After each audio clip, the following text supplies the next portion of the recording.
Class 10, good morning to all of you. हम biology का पहला चैप्टर आज डील करने जा रहे हैं। आपका पहला चैप्टर है लाइफ प्रोसेस।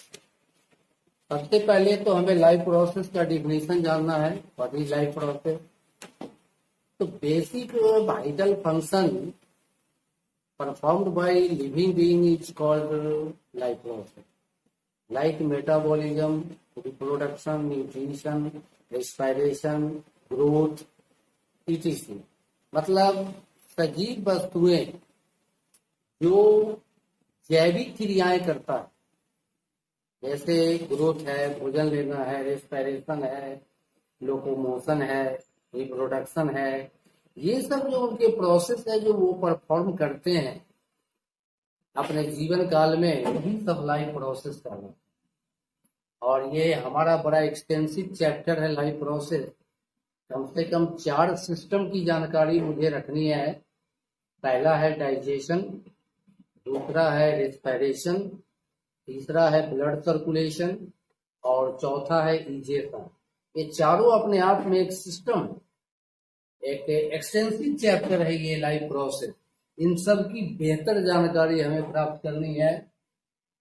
तो लाइफ प्रोसेस अब समझते हैं कि आपकी समझ में आ गई होगी कि लाइफ प्रोसेस क्या है। Basic vital function performed by living being like respiration, nutrition, locomotion, growth, reproduction, ये सब कहलाते हैं हमारा लाइफ प्रोसेस। मेटाबॉलिज्म, ये जो केमिकल रिएक्शन है या केमिकल चेंज है विद इन लिविंग थिंग्स, सजीव के अंदर, वो सब के सब लाइफ प्रोसेस में। दूसरा जो टॉपिक है हमारा nutrients, nutrition and nutrient. Nutrition का हिंदी होता है पोषण और न्यूट्रिएंट का मतलब होता है पोषक पदार्थ। न्यूट्रिशन का डिफिनीशन इस तरह से दिया जा सकता है: taking of food, their utilization by body, in production of energy, repair and growth, ये है न्यूट्रिशन। मतलब शरीर के द्वारा जो भोजन लिया गया उसका जो बॉडी इस्तेमाल किया एनर्जी प्राप्त करने में, शरीर के विकास में, उसके बाद शरीर के टूटे फूटे अंगों की मरम्मत में और शरीर को निरोग रखने में, इन सब कामों के लिए जो एनर्जी है या जो एलिमेंट है वो सब का सब हमें भोजन से ही मिलता है। तो इसी को हम न्यूट्रिशन कहते हैं। और तो मतलब utilization of food, utilization of nutrient like carbohydrate, protein, fat, vitamin, ये सब का यूटिलाइजेशन है बॉडी द्वारा, इसी को न्यूट्रिशन का वो कहा जाता है। और न्यूट्रिएंट तो है जैसा भी अभी हमने बताया कि हमारे भोजन में कार्बोहाइड्रेट होते हैं, प्रोटीन होते हैं, फैट होता है, विटामिन होते हैं, मिनरल्स होते हैं, तो ये हम लोगों का न्यूट्रिएंट। लेकिन प्लांट के केस में तो दूसरा न्यूट्रिएंट। प्लांट के केस में जो न्यूट्रिएंट है वो है एनपीके। तो सबसे पहले N stand for nitrogen, P stand for phosphorus and K stand for potassium. ये तो चाहिए। इसके अलावे फिर यहाँ भी न्यूट्रिएंट में माइक्रो और मैक्रो है, 2 भाग में बटा है। जिंक वगैरह जो है वो माइक्रो न्यूट्रिएंट है, थोड़ी मात्रा में चाहिए। जैसे हमारे ही लिए बात किया जाए, मनुष्य के लिए प्रोटीन, कार्बोहाइड्रेट, फैट, विटामिन तो है, लेकिन मिनरल भी तो चाहिए। कैल्शियम चाहिए, आयोडीन चाहिए, आयरन चाहिए, क्योंकि इसकी भी जरूरत है हमारे बॉडी को।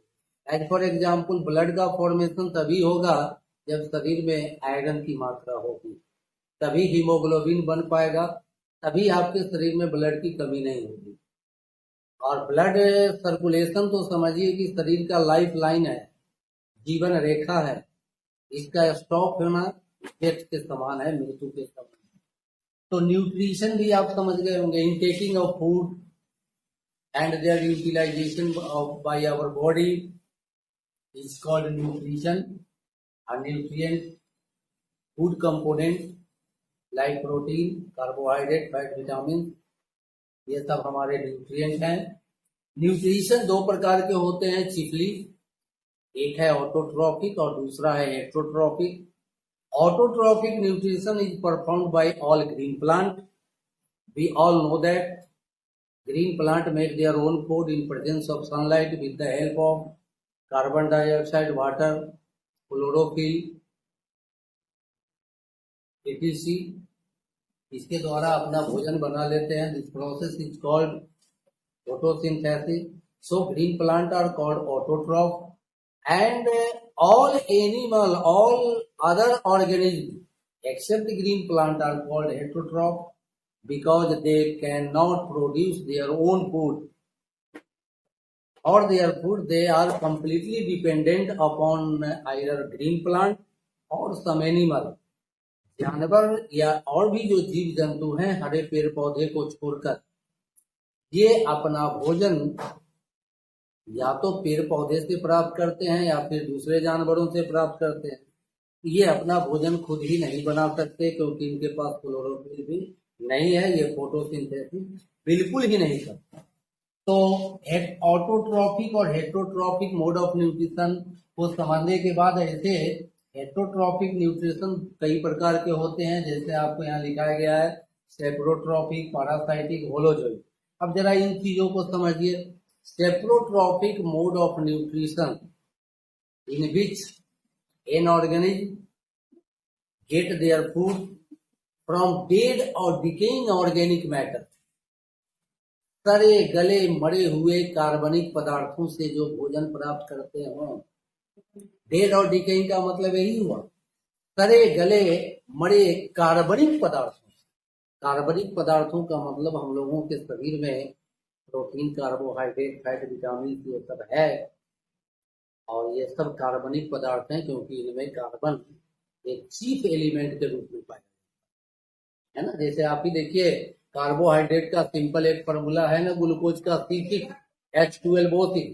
तो आप समझ गए कि ये कार्बोहाइड्रेट है और इसमें कार्बन है। तो ऑर्गेनिक मैटर से, सड़े गले मरे हुए से जो अपना भोजन प्राप्त करता है वो सेप्रोट्रॉफिक होता है।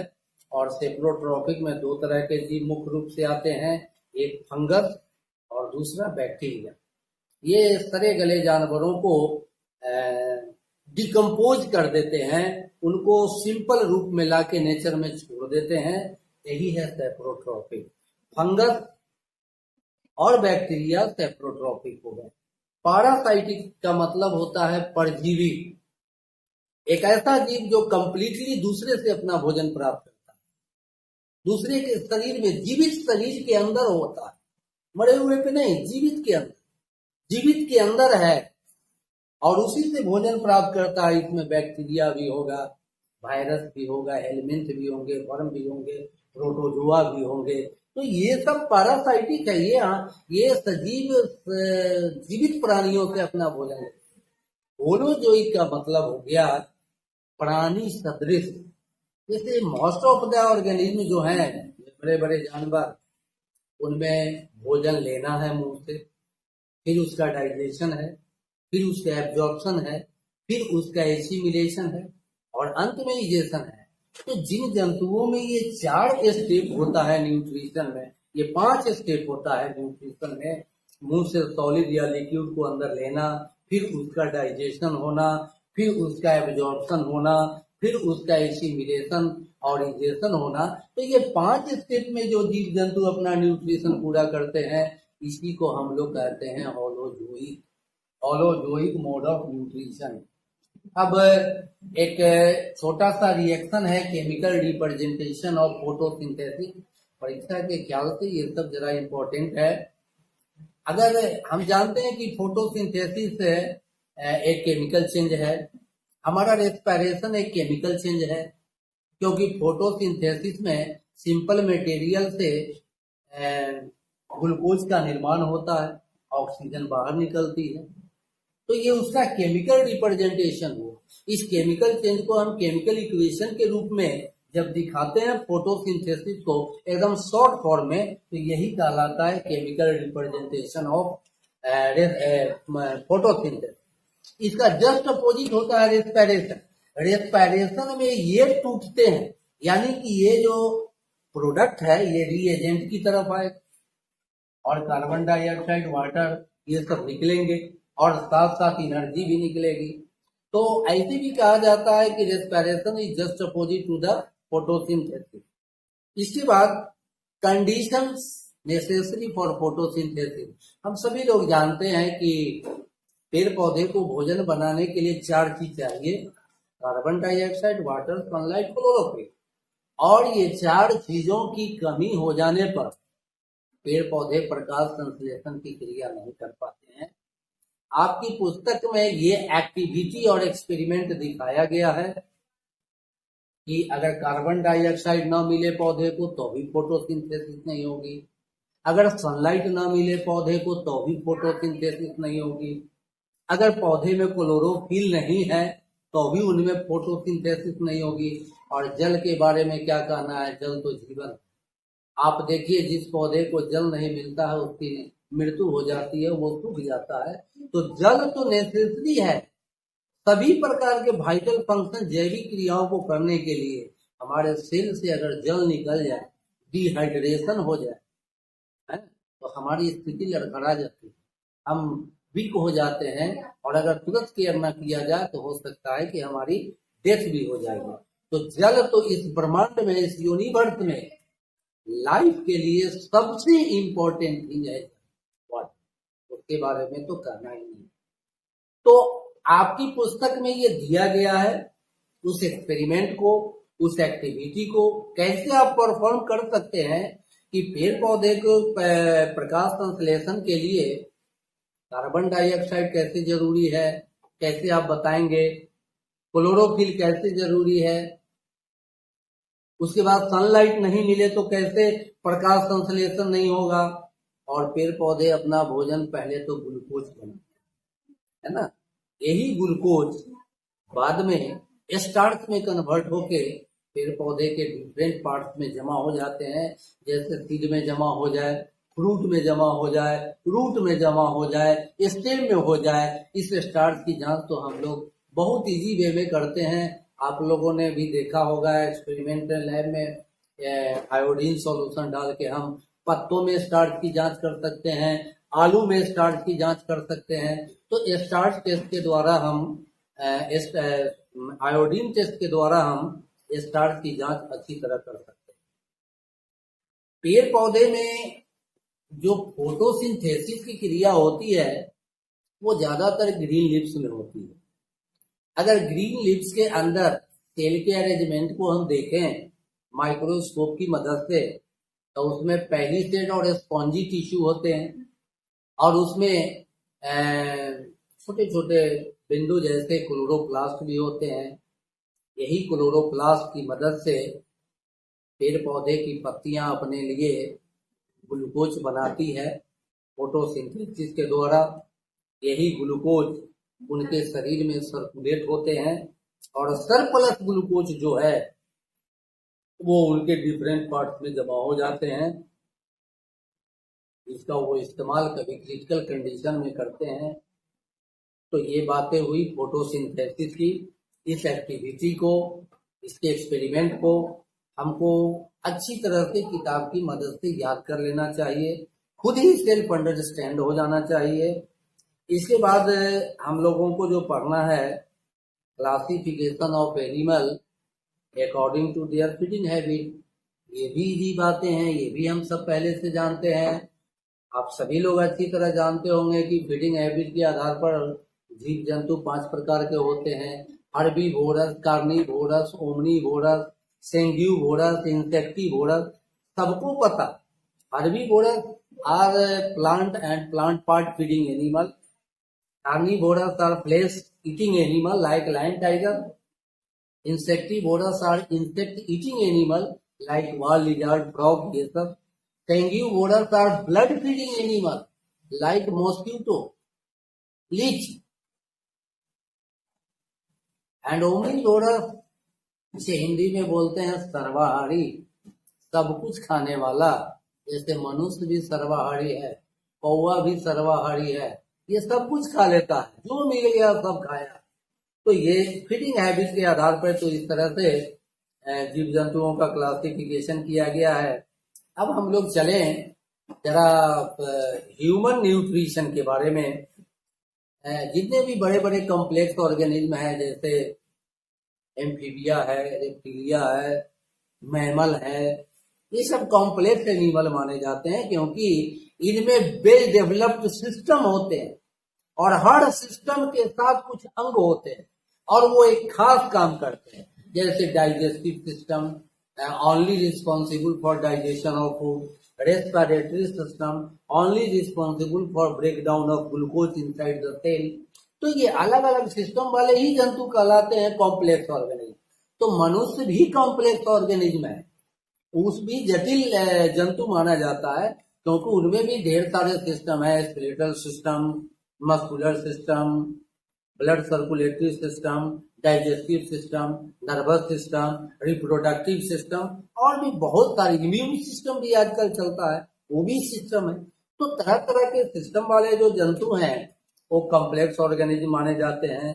और इन जंतुओं में न्यूट्रिशन में बहुत सारे स्टेप होते हैं, बहुत सारे स्टेप के बाद उनको न्यूट्रिशन मिलता है। जैसे उनमें इंजेशन होता है, taking of food into the mouth is called ingestion. सभी जीव जंतु अपना भोजन मुंह में लेते हैं, बकल कैविटी में लेते हैं।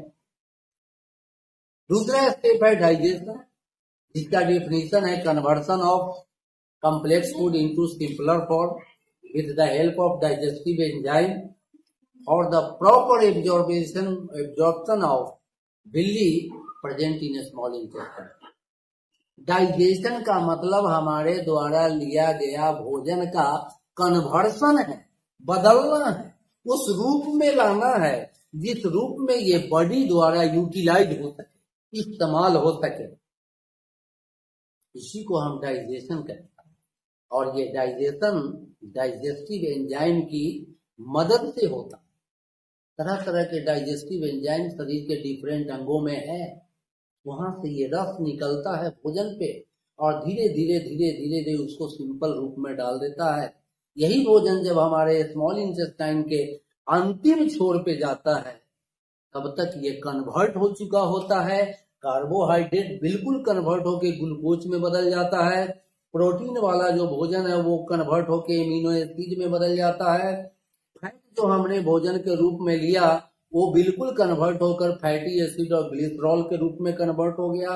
विटामिन और मिनरल जो हमने लिया उसी रूप में ये एब्जॉर्ब हो गया। स्मॉल इंटेस्टाइन में जो हमारा झिल्ली है वो उसको एब्जॉर्ब कर लेती है और एब्जॉर्ब करके ब्लड सर्कुलेशन में मिला देती है। तो इंजेशन, डाइजेशन, एब्जॉर्प्शन, उसके बाद इसिमिलेशन है। ये फूड हमारे ब्लड स्ट्रीम द्वारा हमारे सेल टिश्यू अंग में जाते हैं और जो अनडाइजेस्टेड फूड है सब जब एब्जॉर्ब कर लिया गया डाइजेस्टेड फूड से सारे न्यूट्रिएंट को, तो हमारा अनडाइजेस्टेड फूड जो है अब वो लार्ज इंटेस्टाइन में चला जाता है, जहां उससे एक्सेस वाटर एब्जॉर्ब किए जाते हैं और भी कुछ सरप्लस जो भी न्यूट्रिएंट स्मॉल इंटेस्टाइन ने एब्जॉर्ब नहीं कर पाया वो लास्ट में लार्ज इंटेस्टाइन एब्जॉर्ब करता है। अंत में अनडाइजेस्टेड फूड एनस के द्वारा शरीर से टाइम टू टाइम बाहर निकल जाता है, जिसको हम लोग इजेशन कहते हैं। तो इस तरह से 5 स्टेप में मनुष्य के अंदर भी ये न्यूट्रिशन और की क्रिया होती है। इस तरह से मनुष्य भी न्यूट्रिशन को प्राप्त करता है। अब मनुष्य के खास के ह्यूमन का जो डाइजेस्टिव सिस्टम है उसको उसमें 2 पार्ट होते हैं। इसको आप अच्छी तरह भली बात ही समझ लें। 2 जो पार्ट है, एक का नाम है एलिमेंट्री कैनाल और दूसरे का नाम है डाइजेस्टिव ग्लैंड। एलिमेंट्री कैनाल का हिंदी होता है आहार नली। आहार नली हमारे बकल कैविटी से शुरू होता है, ओएसोफेगस, स्टोमैक, स्मॉल इंटेस्टाइन और लार्ज इंटेस्टाइन, ये हमारा एलिमेंट्री कैनाल है। और एनस अंतिम छोर है जहां वो ओपनिंग है, खत्म है। तो ये जो पाइप हमारा जो बकल कैविटी से अटैच है और एनस मल द्वार तक जो गया, ये जो पूरा का पाइप जो कहीं इसका डायमीटर ज्यादा भी है कहीं कम भी है, तो ये जो हमारा ये कैनाल है ट्यूबलाइट है ना, जो बकल कैविटी से स्टार्ट होता है और एनस पे जाके खत्म होता है, इसे ही हम कहते हैं एलिमेंट्री कैनाल यानी आहार नली। ये हमारे डाइजेस्टिव सिस्टम का अंग हो गया था। तो एसोफेगस है, ड्यूडिनम है, स्टोमक है, स्मॉल इंटेस्टाइन है, लार्ज इंटेस्टाइन है। लेकिन इन्हीं अंगों से ही केवल डाइजेशन नहीं होता है, डाइजेशन के लिए हमारे शरीर में डाइजेस्टिव ग्लैंड भी हैं। अब ये डाइजेस्टिव ग्लैंड शरीर में अलग अलग जगह पे लोकेटेड हैं। सबसे पहले तो डाइजेस्टिव ग्लैंड हमारे बकल कैविटी में है, बिलो द टंग है, जीभ के नीचे है, जिसको हम लोग कहते हैं सैलिवरी ग्लैंड, लाड़ ग्रंथियां। ये सैलिवरी ग्लैंड एक एंजाइम निकालता है जिसको हम एमाइलेज कहते हैं, सैलिवरी एमाइलेज। कुछ किताबों में कहीं कहीं टाइलिन भी लिखा हुआ मिलता है। तो सैलिवरी एमाइलेज हो या टाइलिन हो, इसका फंक्शन है स्टार्च पे। हमारे द्वारा खाया गया चावल, हमारे द्वारा खाई गई रोटी स्टार्च से भरपूर है। स्टार्च पर जब ये सैलिवा एक्शन करता है तो ये इसको धीरे धीरे माल्टोज में बदल देता है। माल्टोज में बदलता है, starch convert into maltose with the help of salivary amylase. तो हमारे मुंह के अंदर ही डाइजेशन शुरू हो जाती है, कंप्लीट नहीं होता, ये शुरुआत हो गई। इसके बाद ये भोजन दांत द्वारा पीस कर सैलिवा को मिलाकर जीभ के द्वारा निगल लिया जाता है, स्वेलो किया जाता है। स्वेलो करने के बाद ये फूड डायरेक्टली आता है स्टोमैक में। स्टोमैक एक ब्लैडर जैसा अंग है। स्टोमैक के अंदर भी डाइजेस्टिव ग्लैंड है, उनसे 3 प्रकार का सेक्रेशन निकलता है स्टोमैक के वाल से, जिसका नाम है HCl, म्यूसिन और प्रोपेप्सिनोजन। अब जरा इनका काम समझिए। तो आप कह सकते हैं gastric gland are located inside the wall of stomach, और gastric gland secrete mucin, propepsinogen and HCl. HCl kill the bacteria present in the food. It also provide medium for the further digestion. एक तो HCl का काम है bacteria उपटीरिया जो भी आया होगा भोजन के द्वारा, ये तो किल हो जाएगा अमाशय में। दूसरा, अमाशय में भोजन का पाचन एसिडिक मीडियम में ही होता है। यही एसिड प्रोपेप्सिनोजन नामक एंजाइम को पेप्सिन में बदल देता है। पेप्सिन प्रोटीन से रिएक्शन करके उनको एमिनो एसिड में कन्वर्ट करता है। अभी ये भी डायरेक्ट एमिनो एसिड में नहीं आता। प्रोटीन का जब डाइजेशन होता है तो पहले पेप्टोन, फिर पेप्टाइड और लास्ट में एमिनो एसिड। तो पेप्सिन प्रोटीन को पचाने वाला एंजाइम अमाशय में सेक्रेट होता है। एक तीसरा चीज है म्यूसिन। अमाशय की दीवार पर एक जेली जैसा चीज अंदर से लेयर है बना हुआ। ये अमाशय के सेल को, टिश्यू को एसिडिक प्रभाव से बचाता है, क्योंकि अगर सेल का संबंध एसिड से हो जाए तो सेल में डिहाइड्रेशन हो जाएगा, सेल पानी को एब्जॉर्ब कर लेगा एसिड, और इस तरह से सेल मर जाएगा, खत्म हो जाएगा। तो म्यूसिन वही काम करता है, अमाशय की दीवार को HCl के बैड इफेक्ट से बचाता, प्रोटेक्ट करता है, साथ ही साथ उसको मीडियम भी देता है डाइजेशन के लिए। अब तीसरा जो हमारा डाइजेस्टिव ग्लैंड है वो है लीवर। आप सबको पता है, बहुत पहले से पढ़ रहे हैं, लीवर बाइल जूस बनाता है, और ये बाइल जूस लीवर में एक छोटी सी येलोइश कलर की थैली है जिसको हम लोग पित्त रस या गॉल ब्लैडर कहते हैं। इसी गॉल ब्लैडर में लीवर बाइल जूस को स्टोर करता है। संचित करता है। ऐसे बाइल जूस में कोई डाइजेस्टिव एंजाइम नहीं है, मगर ये मीडियम देगा।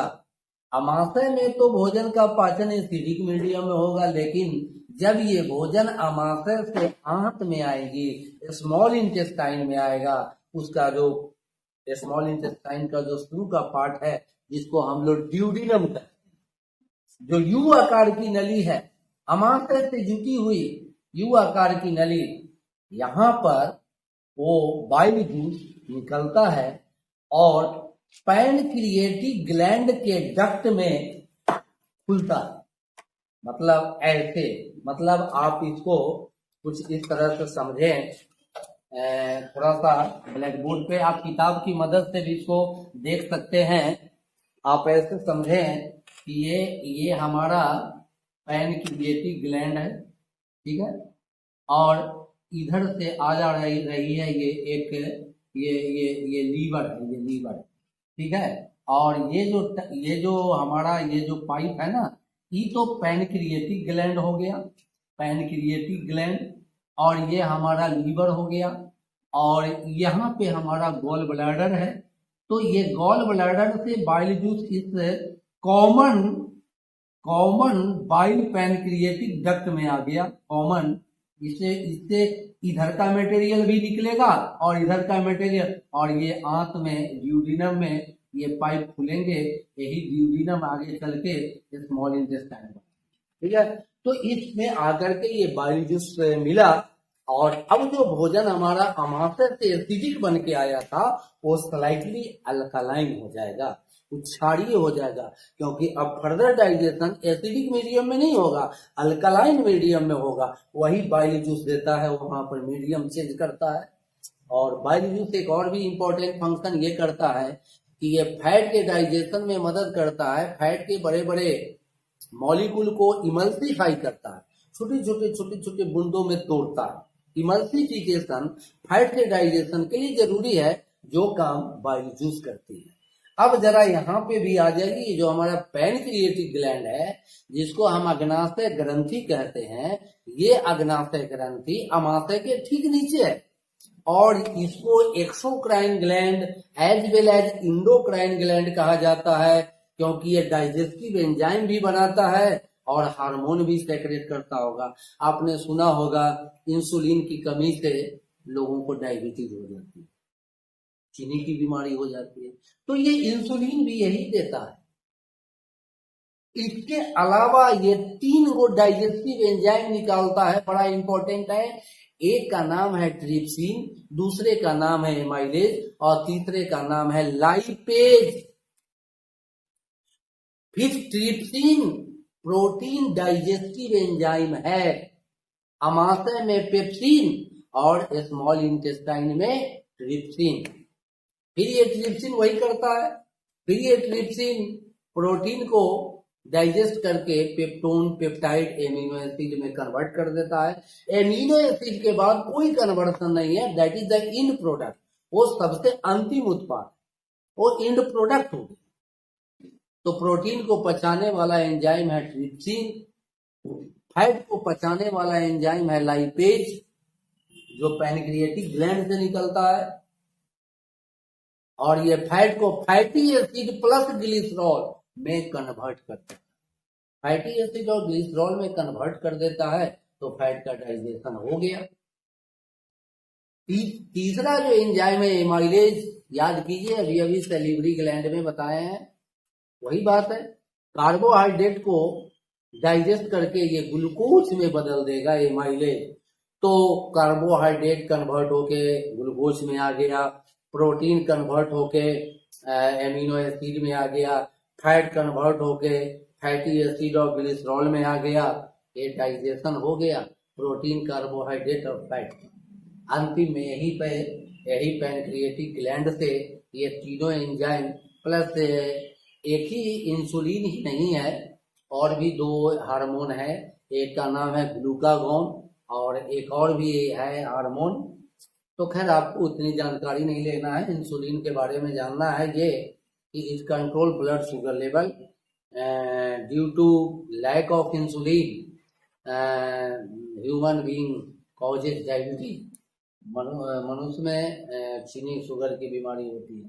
तो अब यहाँ पे भोजन, स्मॉल इंटेस्टाइन में भोजन एकदम माड़ की तरह का हो जाता है, जिसको जैसे चावल का जो माड़ होता है ना, ठीक उसी तरह का हो जाता है। और उसको फिर काइम बोला जाता है, काइम।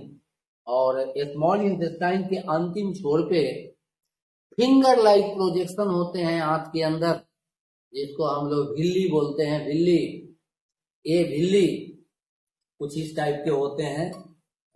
उसका भी मैं एक छोटा सा आपको डायग्राम बता दूं, समझा दूं यहाँ पे।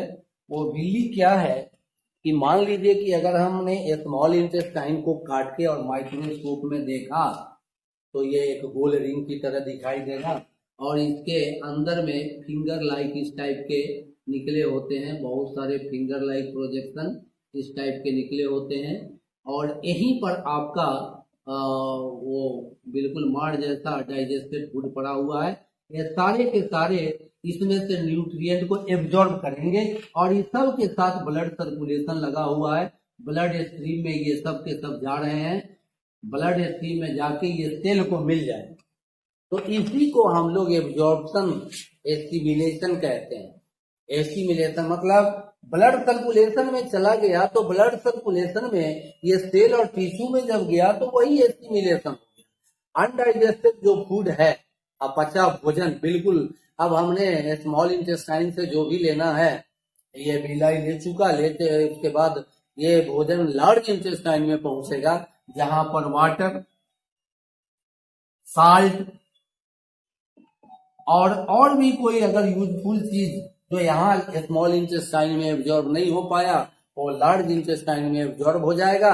और लार्ज इंटेस्टाइन में आपका ये भोजन अनडाइजेस्टेड फूड जो है सेमी सॉलिड अर्ध ठोस पदार्थ के रूप में जमा होते होते अंत में एनस के द्वारा बाहर निकल जाता है।